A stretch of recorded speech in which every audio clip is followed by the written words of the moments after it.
پاکستان میں بڑھتے ہوئے جرائم کی شرح اس قدر تشویشناک اور پریشان کن ہے کہ درد دل رکھنے والا ہر پاکستانی انتہائی پریشان ہے۔ بالخصوص حالیہ دنوں میں یہ جو دو واقعے ہوئے ہیں یہ انتہائی پریشان کن ہے۔ ایک بلوچستان کے اندر جو دوہرے قتل کا واقعہ ہوا، اور ایک سوات کے اندر جو ایک بچے کے اوپر بہیمانہ تشدد کر کے شہید کر دیا گیا۔ ہمارے ملک کے اندر عدالتی سسٹم اتنا کمزور ہے کہ یہاں کوئی کسی کی نہیں سنتا، جس کا جب جی چاہتا ہے، جو جی چاہتا ہے، جہاں جی چاہتا ہے وہ کر گزرتا ہے۔ دیہاتوں میں جائیں تو جگیردارانہ نظام، وڈیرا پن، سرداری نظام اپنی جگہ پہ وہ ایک ایسا سسٹم ہے کہ جس کے خلاف کسی کو بولنے کی جرت بھی نہیں ہے۔ چودھری اپنی پنچایت لگا لیتے ہیں، سردار اپنا جرگہ بلا لیتے ہیں، جس کا جی چاہتا ہے اپنی عدالت لگا کے اپنا فیصلہ سنا دیتا ہے۔ ان فیصلوں پر عمل درآمد لمحوں کے اندر ہوتا ہے اور ان کے خلاف کسی کو جرت نہیں ہوتی کہ آواز اٹھائے۔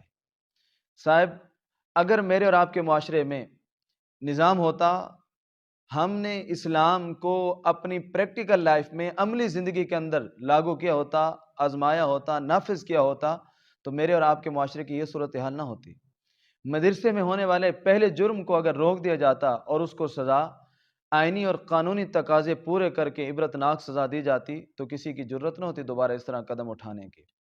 یونیورسٹی اور کالجز میں جس طرح استحصال کیا جاتا ہے، جس طرح عزتوں کے سودے کیے جاتے ہیں، مہذب معاشرہ ان واقعات کو سن کر کانپ اٹھتا ہے کہ یہ کیسے اساتذہ ہیں جو اپنے بچوں کا استحصال کر رہے ہیں، جو اپنے بچیوں کا، اپنی بیٹیوں کے عزتوں کے سودے کر رہے ہیں۔ کیونکہ اسٹوڈنٹ، شاگرد بیٹی ہے، وہ پڑھنے والی جو ہمارے پاس آئی ہے وہ ہماری بیٹی ہے، ہم ان کی عزتوں کے سوداگر بن گئے۔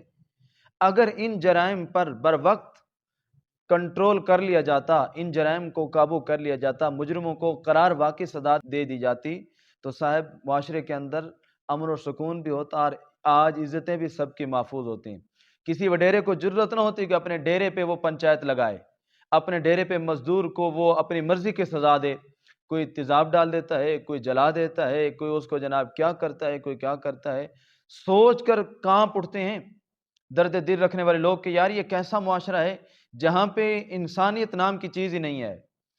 اگر ہم نے اسلام کو صرف پڑھنے کے علاوہ اپنی عملی زندگی کے اندر لایا ہوتا تو صاحب اس کی اتنی برکتیں ہیں، اتنی برکتیں ہیں کہ میں اور آپ سوچ بھی نہیں سکتے۔ اسلامی نقطہ نظر سے جو اسلام کی سزا ہے، جو جرائم پر اسلام نے سزا بیان کی ہے، اگر کسی مجرم کو وہ سزا تقاضے پورے کر کے دے دی جائے تو دوبارہ اس طرح کا جرم معاشرے میں نہیں ہوتا۔